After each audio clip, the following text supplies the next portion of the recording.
Okay, part two. Part two. Okay, so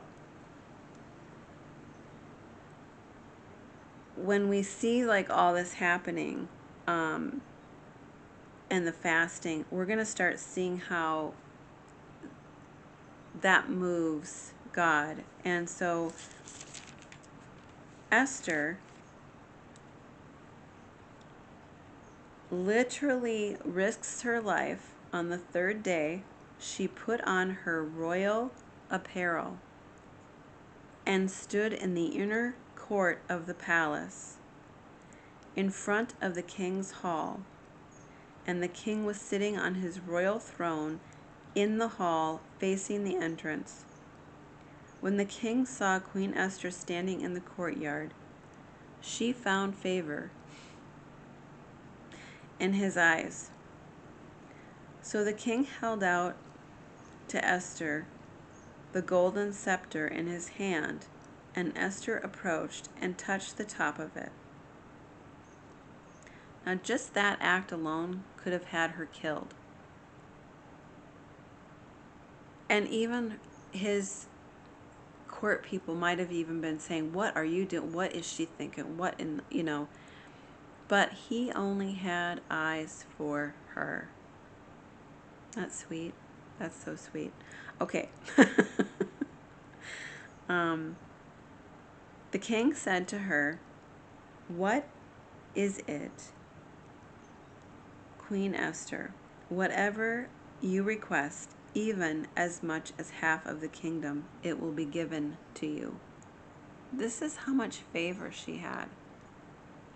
And believe me, that's the kind of favor God has for us. Okay? So Esther said, "If it pleases the king to let the king and Haman come this day to a banquet I have prepared for him." Okay, so they go to this banquet, or this, little dinner, okay? I mean, he was willing to give her half the kingdom. Like, like, wow, okay? All right. So Esther didn't go into any detail in this particular dinner. She's trying to work her way in and work her way up, right? So then she says, "Well, it would really please me if not only you came to dinner tonight, but if you come tomorrow as well. This other banquet, this request that I have prepared for the king and Haman to come to." Now, they leave there, and Haman is thinking pretty highly of himself at this point. He's thinking he's got it made. He's thinking,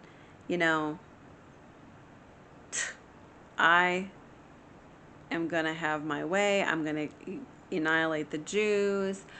The queen is having me over for dinner. I'm the only one hanging out with the king.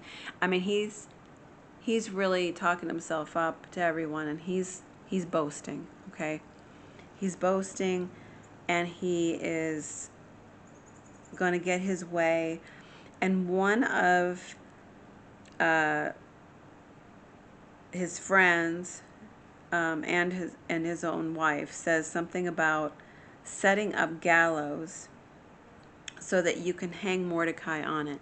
Now, some versions say like a pole and like a and they would throw people on this pole. But this particular version that I'm reading from says gallows, which is like a hanging. So I don't know if he was, thrown on this, spiky stick thing, or if he was hung. I don't know. But anyways, got ahead of myself, didn't I? Okay, the plot thickens. Okay. Anyway, so he has this order to be made, okay? But that night, the king could not sleep. And he had one of his eunuchs go get the book of Chronicles, they call it, a record of his reign, be brought and read before the king. And it was found recorded there where Mordecai had revealed the plot against Xerxes, finding out that Mordecai is the one who saved the king.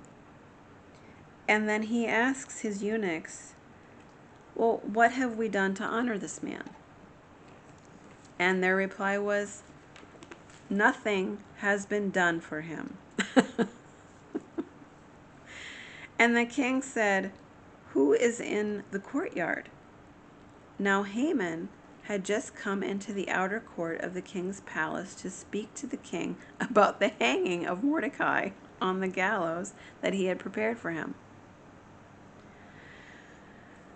This is God working in your fast, okay? The king's servant answered, Haman is standing in the courtyard, and the king says, let him come in. When Haman entered, the king asked him, what should be done for a man whom the king desires to honor? Now Haman thought of himself. Whom would the king desire to honor rather than him, right? So Haman replies, for a man whom the king desires to honor, let them bring a royal robe that the king has worn, and a horse on which the king is ridden, one of the royal crest places on his head. Then let the robe and the horse be placed into the hand of the king's most noble princes. Let them clothe the man whom the king desires to honor, and parade him on horseback through the city streets, proclaiming, this is what is done for a man the king desires to honor. The king said to Haman, go quickly and take the robe and the horse, just as you suggested, for Mordecai the Jew, who sits at the gate. Do not neglect anything you recommended. I think that's so funny. See, this is what throughout the Bible is meant by, let these wicked people have their own plot foiled against them, okay? Okay, so Haman, he takes the robe and, he's got to do this, right?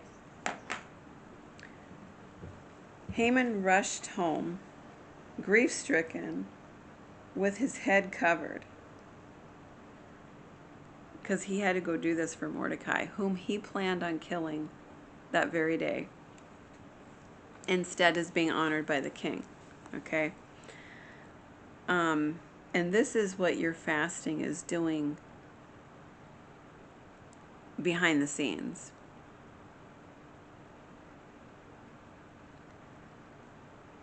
So here comes another problem. Now Haman has to go to this dinner with the king and pretend he's all like happy, right? So they go to dine with Queen Esther, and as they're drinking wine, the king asks Esther, whatever you request, again, as much as half the kingdom will be given to you. And so the queen answers, if I've found favor in the eyes of the king, if it pleases the king, grant me my life. This is my petition, and spare the life of my people. This is my request, for we have been sold. For we have been sold, and I, my people, for destruction, slaughter, and annihilation. If it had simply been to make them slaves, I would not have, she would have remained silent. But she distresses too much. This would not be worth disturbing the king. But she's saying, if it had been something as simple as we're just going to make them there's, your slaves, you know, they've been through this before, and she was like, okay, that's not the worst, maybe, but annihilation of her people. She says, I can't stand in front of you and allow this to happen. The king responded, who is he? Where is the man that presumed to do this? And Esther replied, the man, the adversary and foe, is the wicked Haman. Our adversary and foe is the Haman spirit. It's the Antichrist spirit. It's the Jezebel spirit. It's anything that's against God.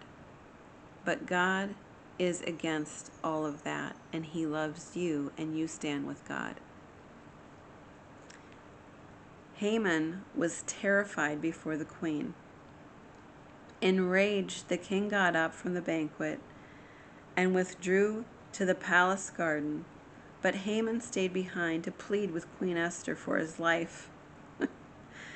And then he realized that the king determined a catastrophic end for him. When he returned to the palace, from the palace garden to the banquet hall, Haman was falling on the same couch where Esther was, and the king proclaimed, he will even assault the queen while she is with me in the palace. Ooh, that did not go well. You don't touch the queen, right? All right. So those gallows that were meant for Mordecai is exactly what the king used to hang Haman on. And of course we know that the Jews were saved, and Mordecai was respected, and he ended up holding a high position, and of course Queen Esther remained queen. So that was a happy ending. It was a very happy ending. And we have a happy ending. We know the ending. It's the end of the book, right? But that, to me, is an example of a strong pull and showing that God gives us favor, and when we are doing what we are in the will to do, which, for Esther she was in the right place at the right time, and she had favor. And it wasn't just her beauty that gave her favor, it was her demeanor, it was her presence that, she had something different than those Babylonian women. Okay, she had God. Okay, so there's something to be said about what we have through Christ. And when we put on our royal robes, you're putting on God's clothes. That's the armor that's spoken of in Ephesians. It's really about putting on God's clothes. Put on the robes. Put on your royal robes and go before the king with your request. You have been, we've been in prayer. We've been in the will of God. We're his remnant people, and he will grant that request. And I think that's a really good word for right now and where we're at. And we're going to leave on that note. So this was part 2 of our little story about Esther. And I will come up with something good for next week. Maybe even sooner. Who knows? We'll see. But until then, I hope that you'll read Esther and look at it through the eyes of what we're going through right now, and put yourself as the Esther, and that Jesus is our King, okay? And he loves you, and he finds favor in you. All right? All right, we'll see you next time.